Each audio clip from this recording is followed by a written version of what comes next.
정의당의 건강 톡톡.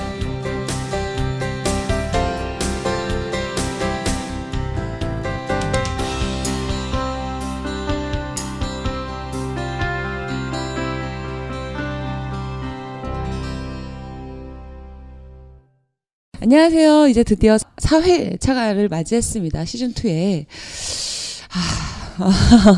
시작한 게 엊그제 같은데 벌써 4회차라고 하니 좀 감회가 새로운데요. 네. 이프님 어떠세요? 글쎄요, 벌써 중반에 들어섰네요. 네, 앵두님도 소감 한마디. 앵두님도 한마디 해주세요. 예, 즐겁고 배우는 자세로 열심히 하고 있고요. 주변에서 평가가 좋아요. 예, 유익하다라는 말씀들 많이 해주고 계십니다. 힘이 납니다. 저도 힘이 나는데 왜 제 주변에 있는 사람들은 듣지를 않는 걸까요? 괜찮다고 자꾸 들어보라고는 하는데 잘 안 되네요. 좀 많은 분들을 괜찮으면 좀 주변 사람들에게도 한번 장려해 주시고 해주시면 좋을 것 같습니다. 이제 다시 또 오늘 한번 짚어볼까요? 정의당의 건강 상식.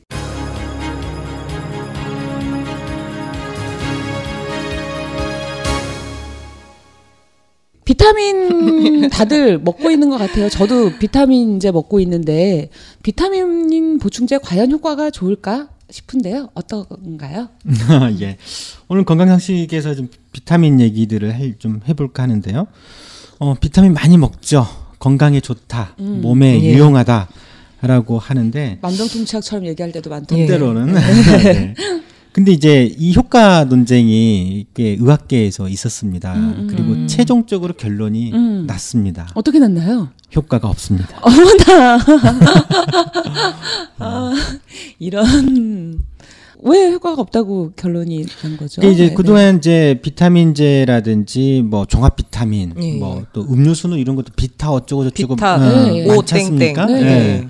이게 다 몸에 좋을 거라고 생각을 해서 했었는데 실제로 연구를 해보니까 도움되는 게 근거가 전혀 없다라는 거예요. 때로는 오히려 해가 되기도 한다라고 하는 것이 드러나서 이제 더 이상 종합 비타민제라든지 이런 거는 이제 먹지 마라. 웬만하면 도움이 안 된다. 이렇게 이제 결론이 났죠. 지금 뭐 정말요? 네. 나 당한 것 같아. 종합 비타민제 가장 큰 문제는 일부는 오히려 해가 될 수 있습니다. 예를 들어서 우리가 그 비타민 E라고 하는 거는 있는데 비타민 E는 이제 항산화 효과가 있다라고 해서 뭐 노화 방지에 도움된다 이런 얘기가 좀 많이 알려져 있는데 실제 그런 효과는 전혀 없고요. 정말요? 오히려 이제 심혈관 질환의 위험을 좀 높일 수도 있다라고 하는 보고가. 비타민 E가 오메가 3 이런 거 아닌가요? 아닙니다. 아니에요? 죄송합니다. 오메가 3는 이제 필수 지방산이라고 해가지고 네. 건강 보조식품으로 많이 판매되고 있는데 건강 보조식품 역시도 건강에 별 도움 안 됩니다. 왜요? 아니 예를 들어서 전 자세히는 잘 모르겠는데 그 천연 뭐 비타민 뭐 천연 오메가 3 뭐 이런 거는 실제 음식을 통해서 섭취 못하는 부분들이 많기 때문에 도움을 줄 수 있지 않나요? 그렇지 않습니다. 이게 비타민이 왜 비타민인 줄 아십니까? 용어 자체가? 모르겠는데요. 모르겠습니다. 그러니까 우리 몸에 꼭 필요한 영양소이긴 하는데 아주 극소량만 필요한 겁니다. 그래서 이제 비타민이라고 해서 A부터 해가 A, B, C, D, E 뭐 이렇게 있는데요. 사실 우리가 정상적인 식사를 하는 사람이라고 하면 음식으로부터 충분히 섭취가 가능해요. 그래서 이걸 따로 이제 뭐 약 형태로 돼 있어서 뭐 이렇게 회사가 판매하는 종합 비타민제로 복용할 이유가 사실은 없는 거죠. 없고 오히려 그냥 정상적으로 채소 먹고 과일, 제철 과일 나오는 거 제때 조금씩 사 먹고 그런 걸로도 충분히 섭취가 가능한 거죠. 그래서 따로 보충할 필요가 없는 거고 따로 보충을 해봐야 이게 일정 이상에 넘치는 거는 전부 다 그냥 빠져나갑니다. 도움이 안 됩니다. 근데 현대인들은 사실은 정상적인 식사를 거의 못한다 이렇게 판단을 하잖아요. 저희도 뭐 아침도 굶고 패스트푸드라든가 패스트푸드도 먹고 저녁도 그렇게 되고 하니까 그래서 비타민제를 꼭 먹어줘야 되는 것처럼 의무죠. 의무 지금은. 그러니까 이제 패스트푸드를 먹을 게 아니고 정상적인 집에서 식사하시면 되는 겁니다.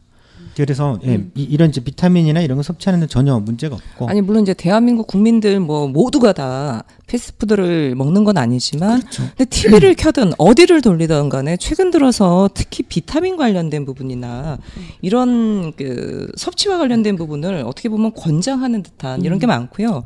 저는 제가 어디 TV에서 봤는데 어떤 의사 선생님이 나와서 음식물 통해서 섭취를 못한다. 그리고 대표적인 예로 비타민 D를 얘기를 했었어요. 그리고 비타민 D 건강식품을 뭐 보조제를 먹을 때도 그냥 알약 형태가 아니라 캡슐 형태로 먹어야 된다. 뭐 이런 것까지 디테일하게 막 설명을 하던데 네. 어떤가요? 비타민 D는? 전 별로 신뢰하지 않습니다.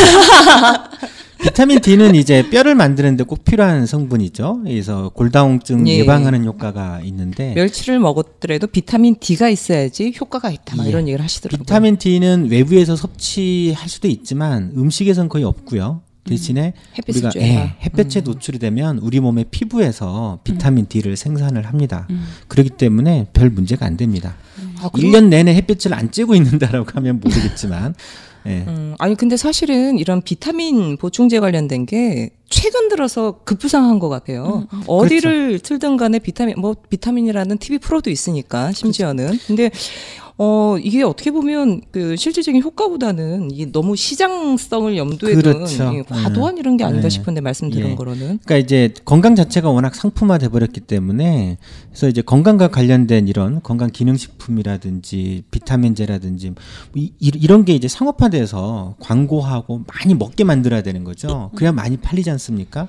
그 영향인 거지. 예. 실질적으로 이거를 의학적으로 따져봤을 때는 별 효과가 없다. 그러니까 대표적으로 이제 많이 요즘에 이제 선물로도 많이 주는 그쵸. 게 그럼요. 오메가3지 예. 않습니까? 오메가3. 저도 먹고 부모님들한테. 있습니다. 저도 저희 엄마가 이 보내줘서. 오메가3의 가장 큰 문제는요. 오메가3 물론 이제 필수 지방산 좋은 오메가3 성분이 들어 있습니다.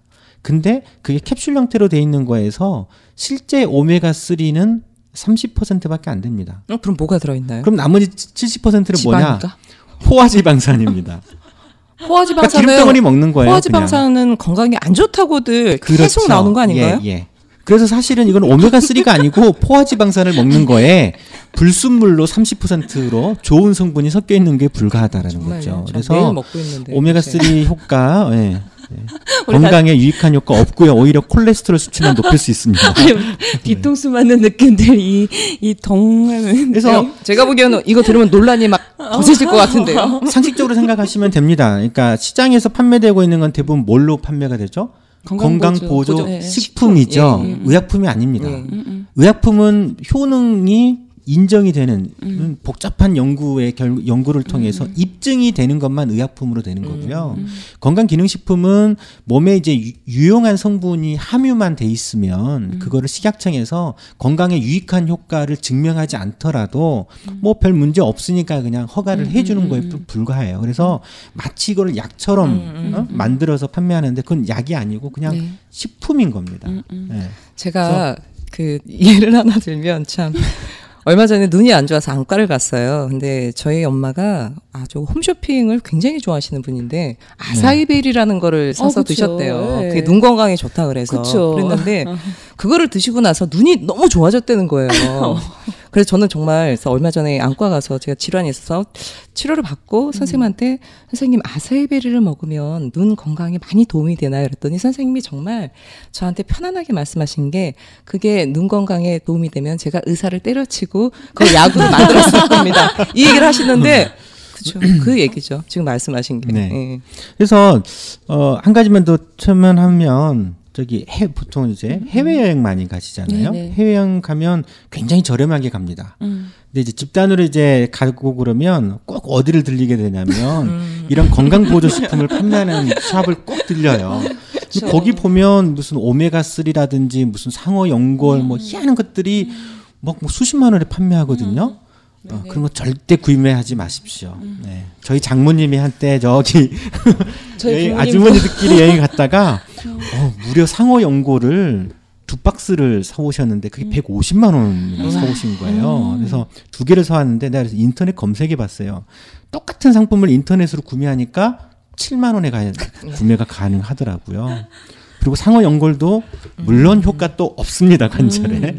그래서 그렇게 돈을 불필요한데 낭비하지 마십시오. 네, 근데 그거는 좀 명확하게 해야 될 것 같아요. 저희가 시즌 1에서도 사실 건강 보조식품에 대해서 얘기한 적이 있었는데 의약품이 아니다. 그렇기 때문에 효능 효과에 대해서 절대 신뢰할 수가 없다. 다만 보조식품 식품일 뿐이니 그렇게 생각하시고 뭐 본인의 건강을 위해서 좀 먹겠다라고 하시는 분들은 드셔라라고 그냥 얘기를 드렸는데요.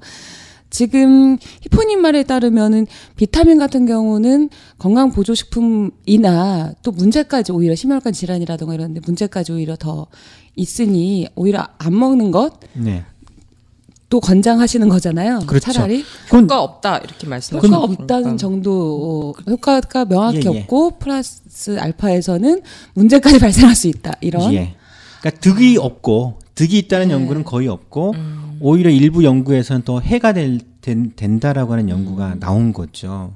그래서 미국의 질병예방본부가 있는데 거기에서는 그래서 심혈관 위염이 있으신 분들에게는 비타민 E를 포함한 종합 비타민제를 공고하지 않습니다. 뭐 오히려 먹지 말라라고 하고 있습니다. 근데 이상하다. 저는 예를 들어 혓바늘이 돌았거나 이렇게 피곤했을 때 비타민 C 먹으면 쑥 낫던데. 안 먹어도 나을 겁니다. 그렇게 얘기하실 줄 알았어요. 아니 요새 또 발포 비타민이 되게 유행이었잖아요. 저는 그래서 발포 비타민 홈쇼핑에서도 팔기도 하고 저희 사무실에도 몇 번 봤어요. 저도. 저 갖고 있거든요. 그래서 매일 하나씩 이렇게 오늘 아침에도 먹고 나왔는데 이런 것도 사실 효과가 없다라는 거네요. 그러니까 이제 그렇게 따로 먹는 비싸게 돈 주고 이렇게 구매해서 사 드시지 마시고 그냥 정상적으로 우리가 식사 습관에 채소나 과일 이런 거 이제 잘 드시고 오메가3 따로 취할 필요가 없이 이 등푸른 생선이 오메가3 덩어리지 않습니까? 꽁치나 고등어 이런 거 정기적으로 식탁에 올려서 드시고 그런 걸로 충분하다라는 거죠. 그 돈이면 차라리 고등어 한두 개 더 밥상에 올리는 게 낫다. 제 소견입니다. 가정의학과 전문의로서 얘기해 주시는 거니 이제 더 이상 사 먹지 말아야 되겠어요. 하여튼 뭐 들으시는 청취자분들도 기왕이면 비싼 돈 들어서 사 먹기보다는 식탁을 조금 더 풍요롭게 하자. 그렇죠. 이렇게 그게 정답입니다. 여기까지 하고요.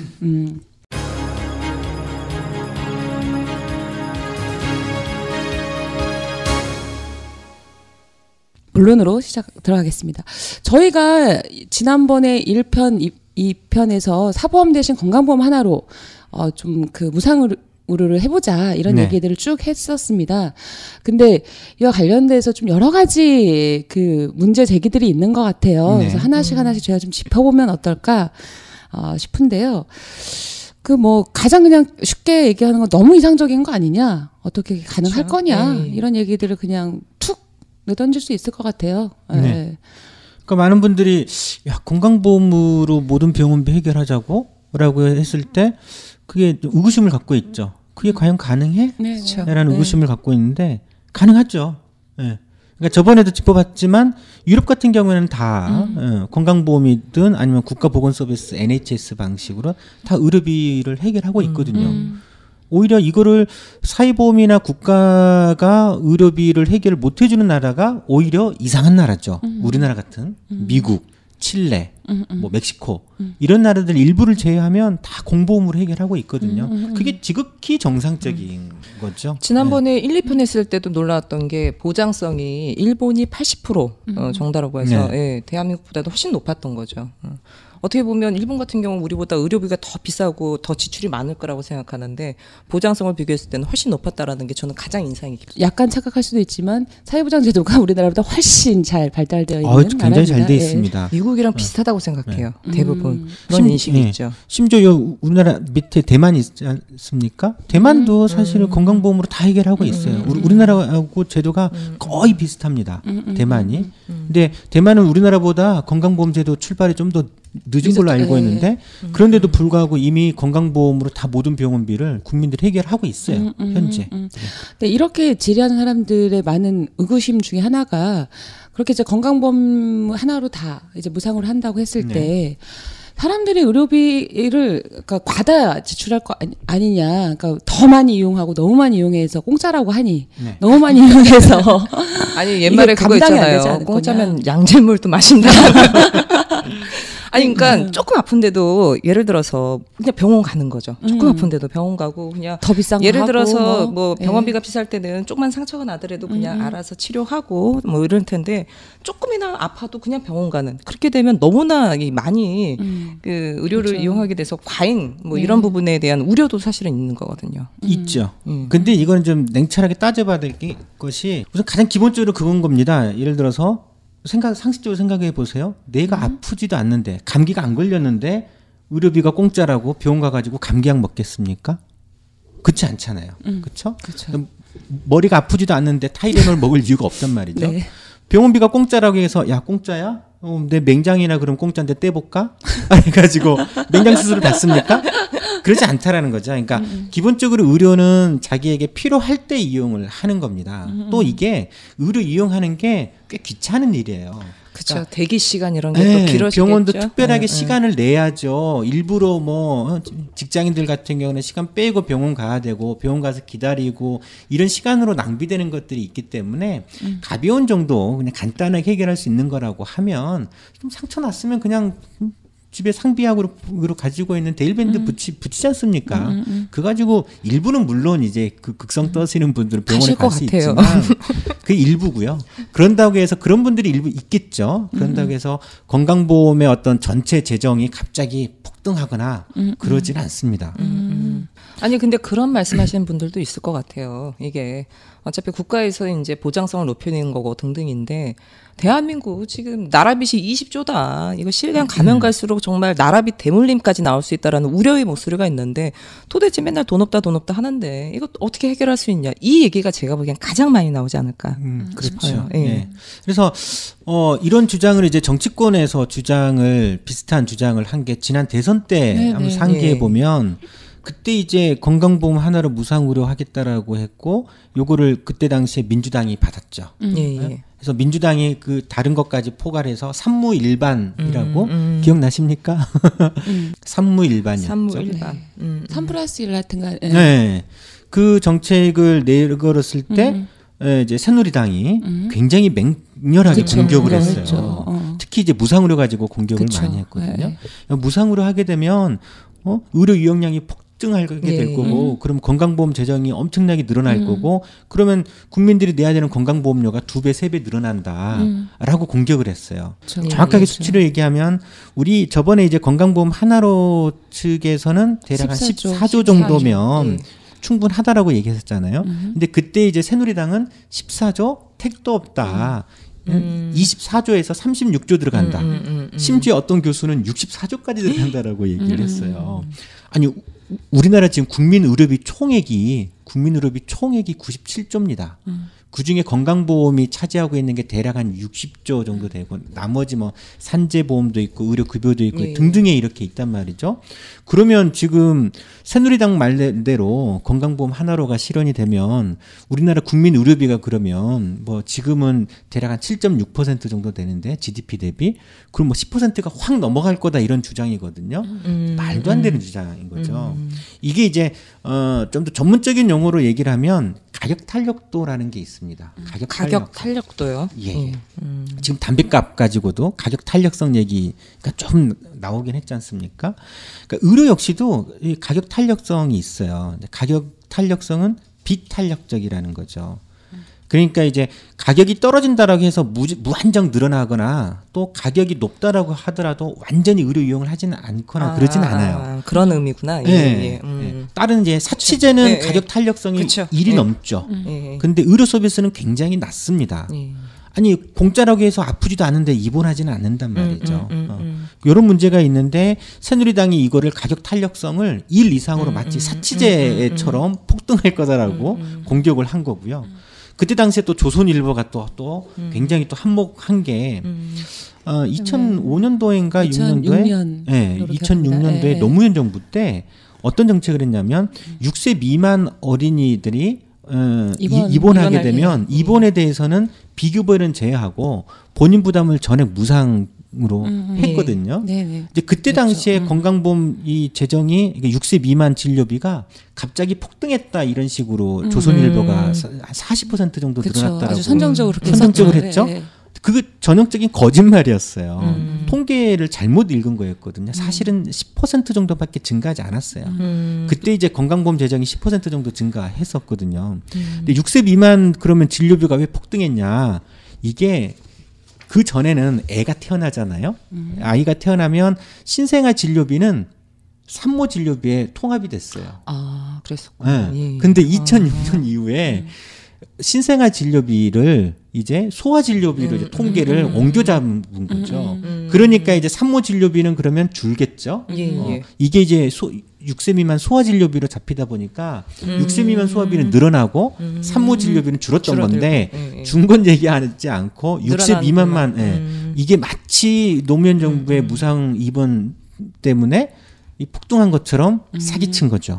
이건 국민들을 대상으로 사기친 겁니다. 그러니까 무상의료를 하지 말아라는 거죠. 무상의료를 하게 되면 누군가는 손해보고 누군가는 이득을 보게 되거든요. 저번에 이제 말씀했었지 않습니까?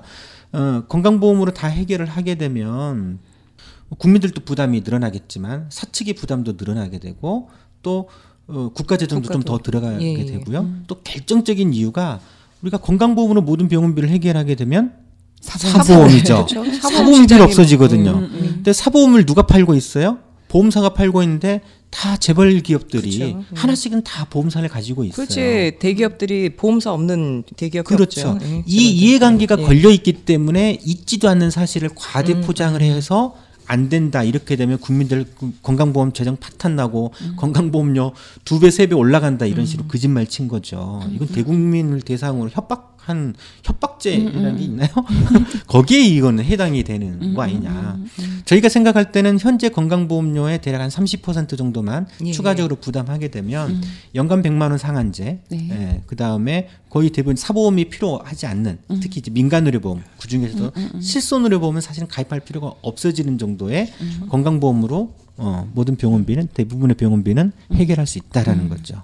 저는 지난번 1, 2회 들었을 때 가장 인상 깊었던 게 그거거든요. 파국적 의료비 지출해가지고 대한민국의 42만 가구 가처분 소득의 40% 이상 의료비 지출한다라는 부분이었거든요. 그리고 월 평균 사보험료가 20만 원, 연간 40조. 이게 사실은 어마어마한 부분인데 그렇죠. 방금 말씀하셨던 제가 지금 내고 있는 건강보험료의 30%만 인상하면 얼추 한 10,000원이 안 됩니다, 저는. 7,500원 정도인데, 제가 개인적으로 내고 있는 실손보험이 지금 한 달에 한 45,000원 정도 되거든요. 그러면, 저한테도 사실은 굉장히 그렇죠. 이익이 될 수밖에 없고, 저뿐만 아니라 뭐 많은 국민들도 저는 대부분 다 해당되지 않을까. 특히 이 파국적 의료비 지출이라는 이 표현이 정말 이게 어떻게 보면 무시무시한데 지금 40% 이상 의료비를 지출하는 가구가 42만 가구라는 건 정말 생각보다 굉장히 어마어마하게 많은 수치거든요. 우리나라에서도 이제 가계 파탄의 3대 원인 중에 하나가 의료비가 이미 들어가 있어요. 미국 같은 경우에는 가계 파탄의 거의 62% 정도가 의료비 때문에 이제 파탄되는 국가인 거죠. 그렇죠. 옛말에 틀린 게 없다고. 병 앞에 장사 없다. 참 그 말이.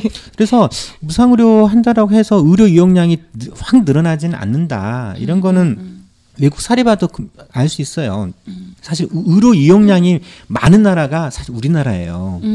건강보험의 보장이 이렇게 높지도 않은데도 불구하고 의료 이용량이 굉장히 많아요. 그러니까 국민 1인당 연간 외래 이용 횟수가 지금 대략 국민 평균 한 사람이 1년에 14번 병원에 가요. 근데 유럽 평균이 한 7회 정도밖에 안 돼요. 우리나라의 절반. 그리고 완전한 무상의료를 한다라고 하는 영국은 1년에 6번 정도밖에 안 갑니다.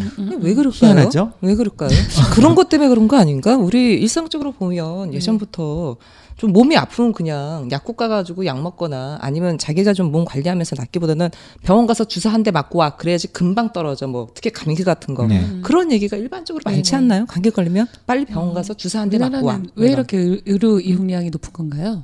그거는 이제 의료질하고 관련돼 있습니다. 그러니까 영국 같은 경우에는 내가 어디 아팠어요. 아파서 병원에 가게 되면 거기에서 충분한 진료를 다 받고 해결까지 하고 나와요. 기본이 뭐 한 사람 진료하면 15분, 20분씩 진료하지 않습니까? 근데 우리나라는 병원에 가면 30초. 뭐 적으면 30초, 보통 2, 3분 진료하고 만단 말이죠. 그냥 약만 주고 끝내버리는 겁니다. 주사한테 빡 막. 그렇죠. 감기에 걸렸거나 배가 아파서 갔다거나 이런저런 또 몸이 뭐 건강 상담하러 가더라도 여기에 대해서 제대로 진료를 못 받는 거예요. 예를 들어서 감기 걸렸으면 감기 약만 주고 끝내는 것이 아니라 그 이전에 감기 예방을 하기 위해서 가족들에게 전파되지 않기 위해서는 어떻게 생활 수칙을 지켜라, 기침 예절을 지켜라 이런 얘기를 자세하게 설명해주고 그래야 되지 않습니까? 그리고 가벼운 감기는 뭐 간단하게 약국에서 진통제 타이레놀만 상비약으로 갖고 있어서 약 먹어도 된다. 이런 설명을 해주면 그 다음에는 충분히 교육이 됐기 때문에 간단한 거 가지고 또 병원에 갈 일은 없겠죠. 근데 우리나라는 이제 그렇지를 못하는 거예요. 2, 3분 진료하다 보니까 아플 때마다 계속 가는 거죠. 근데 병원에 자주 가긴 하지만 그런다고 뭔가 해결이 잘 안 되는 이런 문제들이 발생되는 거죠. 거기에서 발생되는 문제예요. 네. 무상으로 하는 나라들이 우리 지난번에도 한번 살펴봤는데 대체로 다 주치의제들을 갖고 그렇죠. 있어서 우리나라에 없는 가장 핵심적인. 그래서 건강관리가 제대로 확실하게 되는 거죠. 근데 우리나라는 건강관리가 안 되는 거죠. 네. 그래서 이제 불필요하게 과다하게 의료 이용을 하긴 하더라도 만족스럽지 못하고 건강 수준이나 이런 것도 이렇게 좋지는 못하는 거죠. 여기서 다시 한번 확인하게 되네요. 건강 예방이라던가 기본적인 건강 관리를 위해서는 정말 그 주치제도가 한국 사회에 도입돼야 된다라는 것들을. 왜 도입이 안 되는데요?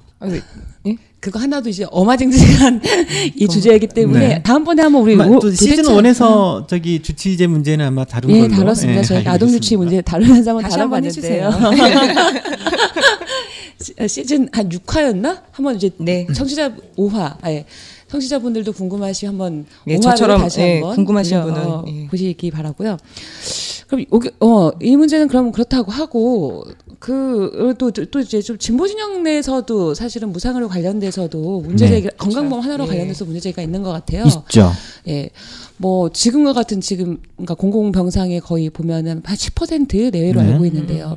그 정도 상태에서 건강보험 해갖고서는 보장성 높여주면 이 돈이 의사들한테 가는 거 아니냐. 그러니까 민간 의사들 그 호주머니로 가는 거 아니냐. 그런 시스템을 전체적으로 고쳐내지 않고서 이 건강보험 하나로 얘기할 수 있는 거냐. 이런 비판들을 꽤 하시더라고요. 네. 뭐 이게 그런 측면이 있을 수 있죠. 있을 수 있는데 물론 이제 건강보험의 보장이 확대가 되면 일단 따져봐야 될 거는요. 의료 이용량이 늘어나죠. 의료 이용량이 늘어나긴 해요.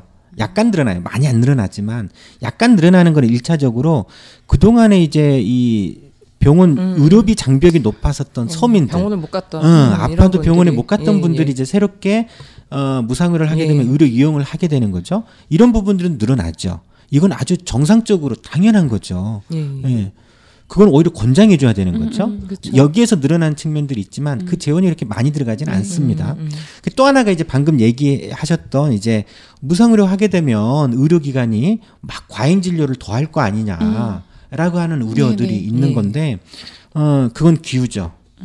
왜냐하면 과잉 진료가 늘어날 측면들은 있지만 그런다고 건강보험공단은 가만히 있느냐라는 거예요. 그러겠죠. 지난주에 얘기했던 건강보험공단. 그러니까 지금 보면 우리가 과잉 진료 심각한 이유는 설명하면 좀 길긴 하겠지만 우선적으로 보험 수가는 굉장히 낮아요. 요걸로 그러니까 우리나라 의료기관들은 정상적이고 교과서적인 진료를 하면 어느 병원이든지 다 파산납니다. 다 파산날 수밖에 없어요. 그러니까 이걸 메꾸려고 과잉 진료를 굉장히 하고 있고요. 또 하나가 비급여를 굉장히 남발한단 말이죠. 비급여는 또 말도 안 되게 높게 받아요. 병원에 뭐 1인실 입원하면 뭐 37만 원, 8만 원씩 받지 않습니까? 호텔 비용이요, 호텔. 말이 안 되는 거거든요. 그러니까 이제 이런 부분들을 만일에 건강보험의 보장을 확대하게 되면 비급여에 대해서 의료기관들이 마음대로 했던 것들을 통제할 수가 있는 거죠. 또 과잉 진료나 이런 거 역시도 수가를 어느 정도 적정 수가로 맞춰주고 그 대신에 과잉 진료 측면들은 이제 충분히 통제가 가능하죠. 규제가 가능하다라는 거예요. 뭐 수가 삭감이란 방법도 있고. 근데 저는 이제 의료 전문직들에 대한 일정 부분 신뢰는 있습니다. 사실 그러니까 지금에서 의료기관들이 과잉 진료를 많이 하는 이유 자체가 사실 영리 자체의 목적보다는 정상적인 진료로는 유지할 수가 없기 때문에 그런 측면들이 있어요. 그래서 이런 제도를 정상화시켜줘야 되는 거죠. 이걸 정상화시켜주려고 하면 건강보험의 역할들이 필요해요. 물론 이제 민간 의료기관들이 다수가 있기 때문에 워낙 대부분을 차지하고 있어서 그런 측면에서는 약간 조금 문제가 발생될 수 있어요. 물론 공공병원들이 훨씬 많은 조건이라고 하면 정말 그런 재정을 낭비되는 측면들을 최소화시킬 수 있는 측면들은 있죠. 근데 문제는 지금 공공병원도요. 건강보험 보장이 형편없다 보니까 이거를 공공병원을 확대할 수가 없어요. 적자 발생이 너무 뻔하니까. 그러니까 이걸 정상화시켜줘야지 공공의료기관도 좀 확대되고 된단 말이죠. 그래서 공공의료를 늘리기 위해서라도 사실은 건강보험의 보장성이 확대돼야 되고 이게 정상화될 필요가 있는 거죠. 그 민간의료기관에 대해서도 공익적인 목적으로 진짜 공공의료의 기능을 수행하는 민간의료기관에는 지원을 해주고, 근데 공공의료 기능 수행 못하고 정말 영리 중심으로 가는 거에 대해서는 당연히 규제를 해야 되는 거죠. 근데 이게 건강보험 보장이 확대됐을 때 가능한 조건인 거지. 지금은 비급여 오히려 더 마음대로 한단 말이죠. 지금이 최악이고 보장성을 확대되면 오히려 이런 부분에 대해서 불필요한 과잉 진료라든지 비급여 남발이라든지 이런 거를 오히려 통제할 수 있는 장점들이 있는 거죠. 네. 그래서 저는 기우라고 생각합니다. 네. 가장 크게 대두되는 두 가지 문제를 저희가 오늘 살펴봤어요. 하나는 의료비 폭등 나는 거 아니냐, 무상으로 한다고 하면 사람들이 너무 의료량을 남발해서 이렇게 했는데 그거는 이제 그것도 기우고 사실은 조금 어렵지만은 의료비 문제는 사실은 가격 비탄력성의 문제가 있기 때문에 사람들이 아프지도 않는데 병원에 가진 않을 것이고 그동안 오히려 이제 돈 때문에 가지 못했던 분들은 그런 분들이 이용을 하게 되는 건 오히려 이제 긍정적이고 예방적인 측면에서 아주 좋다라는 측면이 있고요. 그러니까 한 가지만 좀 말씀드리면 이제 그런 사례들이 대표적으로 이제 의료 급여에서 나타난 사례가 있어요. 그러니까 의료 급여자들 중에서는 진짜 하루 종일 병원만 다니시는 분들이 있거든요. 근데 이제 그게 뭐 다는 아니고요. 극히 일부의 분들인데 사실 문제는 그런 분들이 그렇게 할 수밖에 없는 조건들이 있어요. 자신의 건강 문제가 있는데 이거에 대해서 제대로 해결할 수가 없어요. 그러니까 아프면 그때그때 병원 가가지고 약 먹고 해결하고 이런 식이란 말이죠. 보장성이 확대된다라고 하면 이분들의 건강 문제가 정확하게 무엇인지 제대로 찾아내서 해결해주면 이런 부분들이 불필요하게 막 의료기관만 약만 여기서 다 먹고 효과 없으니까 또 딴 데 가고 딴 데 가고 이런 거를 막을 수가 있는 거거든요. 그래서 그런 것들을 위해서라도 이 건강보험의 보장이 확대돼서 제대로 국민들에게 양질의 의료를 제공해줘야 돼요. 그래야만이 그런 이제 불필요하게 낭비되는 부분들도 오히려 막을 수 있는 장점들이 있는 거죠. 근데 시간이 뭐 얼추 다 됐긴 했지만 궁금한 게 고령화 시대잖아요. 그랬을 때 사실은 건강보험 하나로가 현행 지금 납부하고 있는 건강보험료의 30%라고 하지만 점점 고령화가 더 급속도로 늘어가는 상황에서 사실 관련된 비용 또한도 그대로 똑같은 제자리에 있을 수는 없거든요. 사실은 요 부분 관련돼서는 어차피 이 또한도 오르지 않을까라는, 오르는 건 다 싫어하시죠. 아니 그런 부분이 있지 않을까 싶은데요. 그렇습니다. 그러니까 그런 측면이 있어요. 그러니까 건강보험이 보장이 확대돼서 예를 들면 30% 정도 되면 그걸로 끝이냐 앞으로. 그렇지 않습니다. 그거는 뭐 때문에 그러냐면 고령화 문제들이 있어요. 지적하신 것처럼. 그러니까 인구가 고령화가 되고 그러니까 의료비 지출이 인구가 변동이 없더라도 소득이 변동이 없더라도 상대적으로 의료비 지출이 조금씩 늘어날 수밖에 없어요. 그러니까 지금까지 건강보험료율은 매년 뭐 적게는 1, 2%, 많게는 3, 4%씩도 증가했거든요. 뭐 동결한 때도 있었고 그 이유가 뭐냐면 인구 자체가 고령화되다 보니까 건강보험 재정 지출에서 노인 인구가 차지하는 비중, 노인 인구가 쓰는 의료비 비중이 계속 늘어나는 거예요. 지금은 건강보험 전체 재정에서 65세 이상 인구가 지출하는 의료비가 한 36% 정도 됩니다. 그 전에는 30%도 안 됐어요. 그러니까 그러다 보니까 상대적으로 의료비가 조금씩 증가하게 되는 거죠. 근데 이제 그렇더라도 이게 무한정 증가되질 않습니다. 그러니까 근데 이제 장점은 그거예요. 그러니까 현재 우리나라의 국민 의료비 수준은 OECD 수준보다는 적습니다. 국민 의료비 우리나라는 7.6%를 GDP 대비 쓰고 있거든요. 예. OECD 평균은 대략 한 9에서 한 10% 사이를 쓰고 있어요. 근데 그 차이가 뭐냐면 우리나라는 아직 고령화가 덜 됐습니다. 예, 고령화가 됨에 따라서 그 정도까지는 진행이 될 겁니다. 그건 어쩔 수 없어요. 근데 문제는 잘못 놔두면 이게 OECD 평균의 GDP 국민의료비 지출을 초과해서 천정을 뚫고 미국으로 갈 수 있단 말이죠.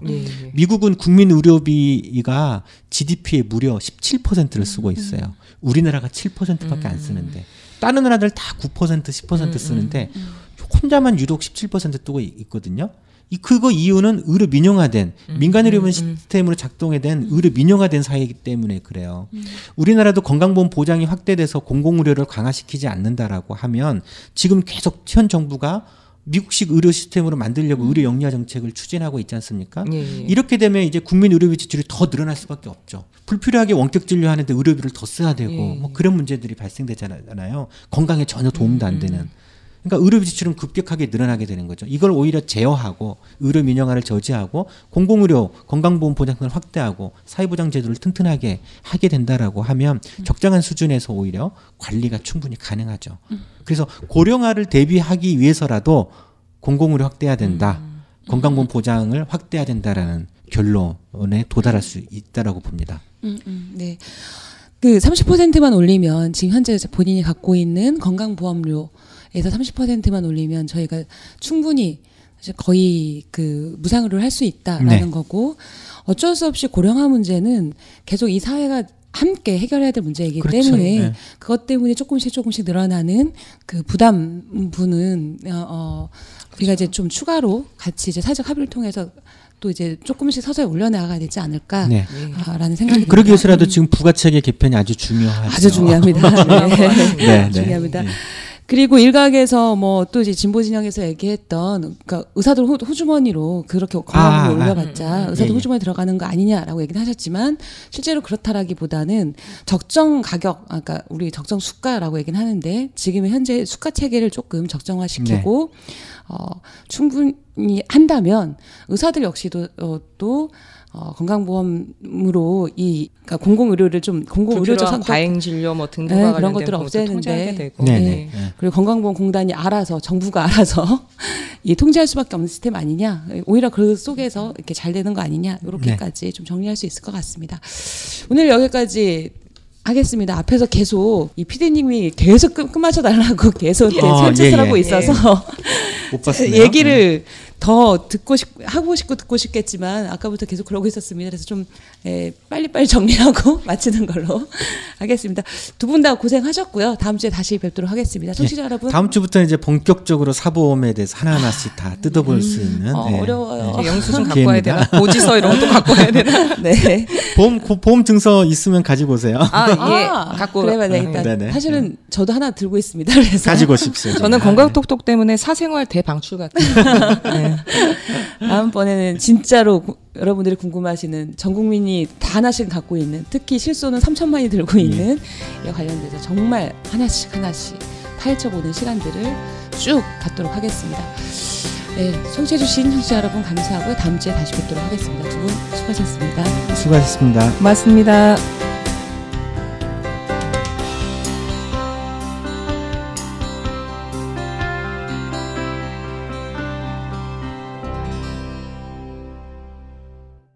이 방송은 내가 만드는 복지국가의 지원으로 만들었습니다.